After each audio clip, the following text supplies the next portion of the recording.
Happy day and welcome everyone. Okay, so this is part 2 of the lab. So what we're going to do is we're going to scroll down in this white solids lab and we're going to find this part right here, which is going to be where we're actually doing the experimenting. Okay, and so we have the procedure that's here and we've basically read through this procedure, and what you're going to do is you're going to put an X as you go through each one and you read each step. So turn on the hot plate. So what I have over here is I actually have a hot plate that is down here. I did turn it on to a medium setting.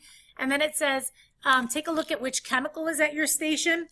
Okay, so I'm going to show you, I'll zoom in just a second here so that you can see all the different chemicals in the order that I have, but we're going to take a look to see, we're going to find it in table 1 and we're going to observe the compound, okay? And you're going to record a brief description, and I'm going to give you some time to try to look at it. I'll let you know if there's a smell, okay? Number 3, we're going to make a small foil cup. Well, I already have these made, so I'll show you those a little bit closer once I zoom in. And it says this should be done for you, which it is. Number 4 says place a small sample of each of the following into each one of these capsules. And so again, I'm going to zero in on that to show you how that is done. Carefully use the crucible tongues and place the foil capsule on the hot plate. So we're going to put each one of those on the hot plate. This is what I kind of call, it's like the game of operation, where you want to make sure that you're ready to lift it off as soon as it melts, okay? And so we're going to do all 6 at the same time. Normally, what we did in class is we actually went through each of the different stations and did all of these steps 1 through 9, really 1 through 8 or 1 through 9 together, because number 9 was where I did the conductivity. We already had done that part in part 1. So we'll do each one of those at the same time at the lab tables. But for the video, it's going to go a lot faster if we actually do it all at one time. Then it says place it on the hot plate. It'll be hot. Start your stopwatch. So we'll start a stopwatch, and basically if it melts in under 2 minutes, we're going to say yes, okay? If after 2 minutes it doesn't, we're going to record a no in the data table saying that it did not melt yet. In other words, it has a high melting point. So if it doesn't melt, it's kind of backwards. If it doesn't melt, that means the melting point is high, and I'll repeat that in just a little bit. Also, I want you to note a couple of things. There might be some bubbling. Bubbling does not count as melting, okay? So what could happen is there might be water inside of the substance, and so that water is trying to escape, and so that could be why you're seeing bubbling. That's not melting. So melting is specifically a solid turning into a liquid. A couple of things, okay, so and then also, if the compound doesn't melt, the temperature just wasn't hot enough on the hot plate. Maybe if we used a Bunsen burner, it could have melted. And so we're going to do solubility, and so it says using the scupula, we're going to add the number of crystals indicated on the note card, a really small amount. Different note cards will say different amounts. Since we're doing this together, I will be telling you how much I'm adding, and then what we'll do is we'll check to see if it dissolves, and then what I'll do is I'll get this conductivity meter, and we'll also test to see what the conductivity is. Okay, so all of that is going to end up going in this data table right here. Okay, so I'm not going to have the data table open, so I'm just going to make my screen a little bit bigger so that you can see, but this is the data table that you're going to be filling in as we go along here. All right. Okay, so let's start off with the calcium chloride. You're going to need to describe it. I'm going to do some wafting. I do not smell anything. Okay, so there's no smell. But obviously it looks like a white solid, okay, but we have to be a little bit more descriptive here on this white solid. This is rock salt, and if you end up seeing here, they're basically like these little round balls, and they do break, so they do kind of form a little bit of a powder. I don't know if you can see this here, but they are like solid balls here. As far as the hardness, it's not like as hard as like a metal would be, but so I can like crack those 2 pieces. I just separated them. So pretty easy to kind of separate and crush. So I can crush them and it'll form a powder when I crush it. Okay, so that's the calcium chloride. Okay, so go ahead and describe that in your data table. The next one I have is baking soda. Again, I don't really smell anything. So it is NaHCO3, so sodium bicarbonate is what this is called, or sodium hydrogen carbonate. And so if I look at this at the baking soda, it does look like a really fine white powder. So very like powdery, light powder. It does, you know, kind of, I guess I don't know, it kind of, it's light. It's light. It's, I don't really know how else to describe it besides it's like very powdery and fine and soft. It looks soft. It looks very soft. Okay. Okay, and then we have, the next one we're describing is what the paraffin looks like. So the formula for this is like carbon hydrogen, but these paraffin, these little crystals, they look like little tiny balls here, okay? So they do look like tiny like balls. I don't know if you can see this. They're soft. They're definitely soft. I could break into it very easily. So these are actually softer though. They're not going to crack and create a powder though. So when I push into it, it actually, oh, I just dropped one. It actually will form, will just crack and you guys know what candle wax is like if you kind of crack into it, if you break into it. So it'll break into like little pieces. No smell. There's no smell. So if there is a smell and it's a candle, then that's because they added a scent to it. Okay. The next one I have is salt, is NaCl. And you know that these crystals, yes, they are fine. They're fine crystals, but they're not like as, how do we describe, when we said like the baking soda, that those crystals were a little bit like softer looking. These are a little bit more, I'm trying to think of like how I could tell you without me describing it for you, but you know what salt looks like. So how would you describe that besides being like a white salad? So not as powdery, right? So more of a coarse, is that the word that you usually would use for salt? More of like a coarse type of particle. Okay, so that's the salt crystal. The next one is called paradichlorobenzene, or the mothballs. Okay. Now what the mothballs look like is they do actually look like tiny balls, but then I've broken it into smaller pieces, and so they use this to like store sweaters and stuff like that so the moths don't eat away at them. This is a little bit more powdery, but definitely a little bit harder, more like the salt than like the baking soda. Okay. And so you can see that it's definitely forming some like small crystals, and so again a white powder. Okay, let's get the smell on this. Ooh, definitely a smell. Okay, this smells like a men's bathroom. Why? Because they actually use this for urinal cakes. So it smells like the urinal cakes in a men's bathroom. Okay, kind of like a deodorizer kind of thing. Okay, again, or the mothballs. And the last one we have is sugar. You all know there's a word, it starts with a G. Something, granulated, that's what they call sugar.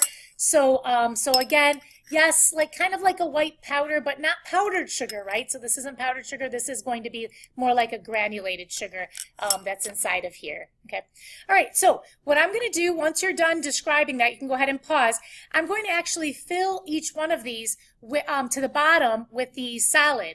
And I'm going to go ahead and I'm going to put these right on top of this hot plate right here in order. Okay. And so what I'll do is I will have, I'm going to try to go in order here with the calcium chloride, and I'll put them all on at the same time. And then we're going to check to see what happens as far as their melting point goes. Okay, so I'm just putting the last ones on here.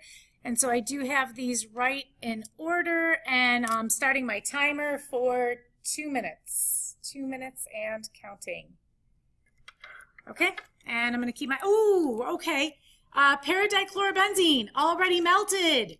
Done. Okay, so ooh, you can start seeing it smoke. So this has turned into a liquid already. Okay, let's take a look here. Okay, I don't see anything else yet. There's still, okay, let me see if I can show you this. Oh, okay, so this is done. Okay, this is the paraffin, the candle wax. I don't know if you're going to be able to see this, but the wax is completely melted, so that has liquefied. Okay, so far the mothballs and the candle wax have gone. Okay, I'm seeing the rock salt, nothing's really happening. The salt, nothing's happening. Okay, the baking soda, nothing's happening. Okay, let's see. We still have some time here. Oh, okay, so the sugar is pretty much all melted. Let me show you what it looks like. Kind of cool. If I leave it on here, it actually is going to turn brown because we would have created caramel. Okay, so let me see if I can show you. Again, I don't know if this is going to be easy to see, but you can see that it's definitely liquefied. It's almost it changes colors to kind of like a goldish, like yellow color in there. Okay, and we still have time on these three, and I'm not really seeing anything happening with these three. Okay, so nothing's happening with the rock salt, or the baking soda, or the regular table salts. Okay, let me pause and make sure we get to our 2 minutes and we'll see if it changed.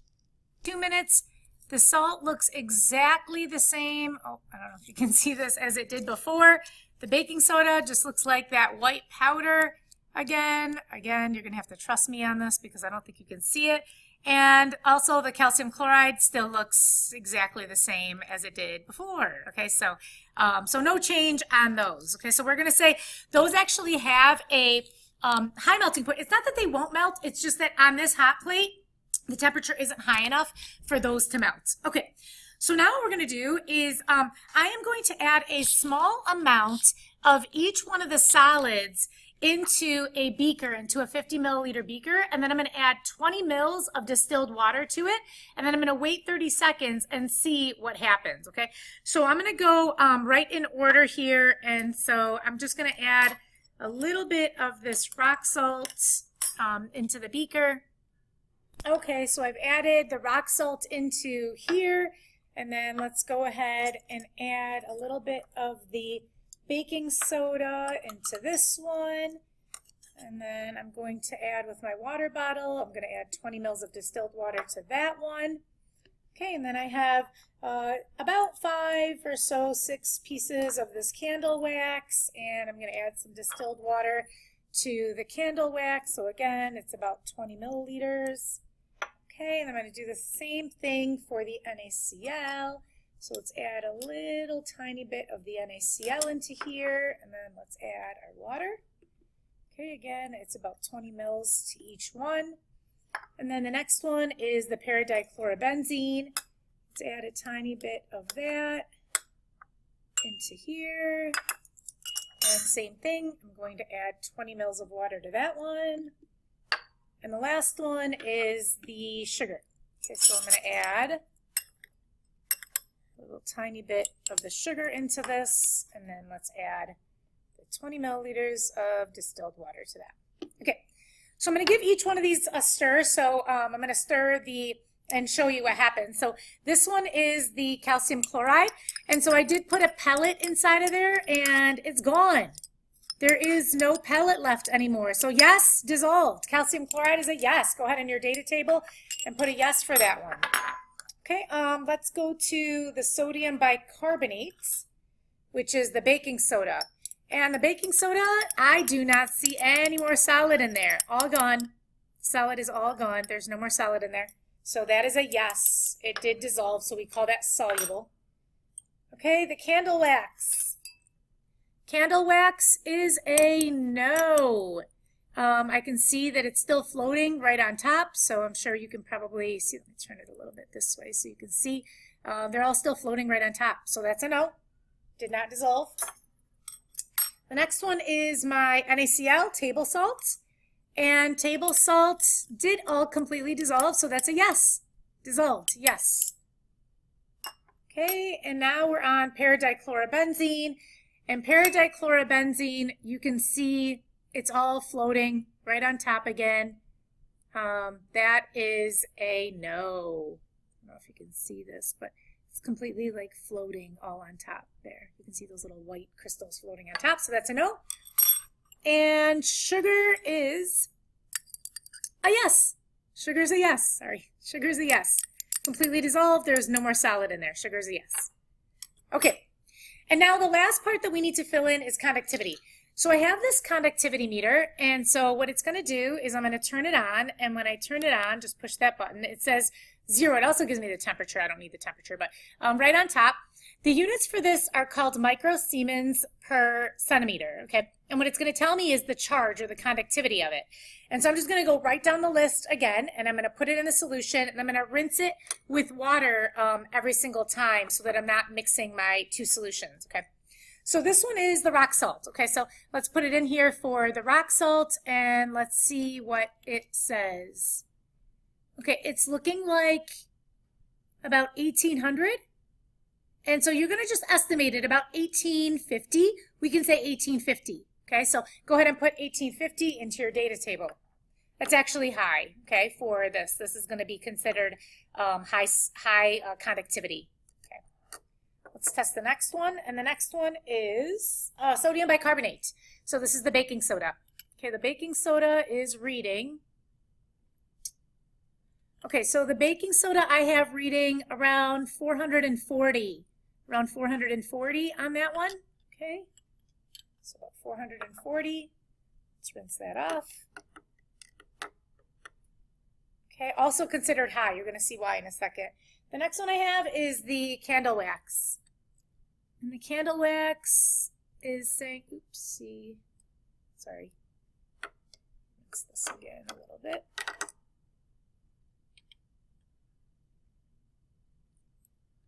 Okay, and this one is reading, sometimes it goes up to like a 2 or a 3, but that one's reading about a 0. Okay, that one's reading 0, so no conductivity. So that one's a 0. Okay, that one's a 0. Just give this another rinse here. Actually give it a nice tap water rinse. Okay, next we have the salt water. So let's see how we do with the salt water. Okay, and the salt water is reading, okay, let's see here if you can see this. So this is reading, it looks like in the 660. Let's go with 660 on this one, 660 for the salt water. Make sure I had it in there. Oh. 680, I'm sorry, 680. Okay, so that one's good. Rinse that off. Okay, so now I have the paradichlorobenzene, and let's see where we are with this one. Okay, so this one's reading, it's reading like a 6 or a 7, something like that. So it's reading about, it's pretty much saying 0, and then it'll go to like a 6 or a 7. So we've got like a 6 or a 7 on this one. Paradichlorobenzene. And the last one that we have is sugar. Let's see how we do with sugar. And sugar is reading, okay, same thing. It's about a 15, saying it's reading like a 15 or so. So it keeps going back and forth between like 0, and then it'll go to like a 10 or a 12 or a 15. Let's put 15 down for that one. Okay, let's put like a 15. Okay, so 3 of these are considered high and 3 of them are considered low, all right? So if you can figure out which ones are high and which ones are low, that's kind of going to be the deal with this, all right? And I hope you got your entire table filled out. Go ahead and rewind if you need to, if you missed something, but that's it. That's the part of the lab that we had to do. Okay, let me pause for just a second here. Okay, and so what you're going to need to do for part 3 is once your table is filled out, you're going to come down and you are going to work on your analysis and conclusion, okay? For your analysis, what it wants you to do is it wants you to assign the substances from the table above into these 2 categories, either ionic or covalent. So if it has a high melting point, that means it didn't melt, okay? If it did conduct and it is soluble, it is definitely ionic, okay? If it has a low melting point, means it did melt within the 2 minutes. It didn't conduct electricity, so you can look at 2 things. You can look at, is the microsiemens per centimeter low, or you can say that it didn't light the light bulb. And if it's insoluble, meaning it didn't dissolve, that would make it for sure covalent. Now, if you can at least get 2 out of 3 of the properties, you can put it in that category, okay? Please make sure you use the full name. So please don't use sugar, use sucrose, the chemical name, okay? And then these are going to be questions that are going to be asked according to the table. So the ones that you're calling covalent, which are here, what do those have in common? Okay, and if they're ionic, which are these right here, what did those have in common? And you can use information from the paragraphs above, or you can use information from the data table, okay? Number 3 is going to ask you about the forces. What do you think is happening with the force? I'm going to give you a big hint here. If it has a low melting point, that means the forces are weak. It's easy to separate. If it has a high melting point, that means that they're being held together really tight and it's not going to melt. Okay, so keeping that in mind, that's going to be a big indicator of whether it has a high melting point and strong forces or weak. Okay, it's going to ask you about melting, and then these last 2 questions tend to be a little bit confusing. What I want you to do is I want you to refer to your periodic table. And so the first question, for example, is saying, explain how the position of the elements that make up sugar and mothballs can tell if it's covalent or ionic. We've already talked about this in some of the other assignments. So for example, sugar is made of carbon and oxygen and hydrogen. So what can you tell me about those elements? And paradichlorobenzene, mothballs, is made of carbon and hydrogen and chlorine. Okay, versus the next question is going to ask you, what about comparing sodium chloride and calcium chloride to those other ones? What's different about those in that question in question number 6 versus the ones in question 5? Okay, what can you tell me about those? All right, and hopefully this helped you to finish off your lab, and happy day, everybody.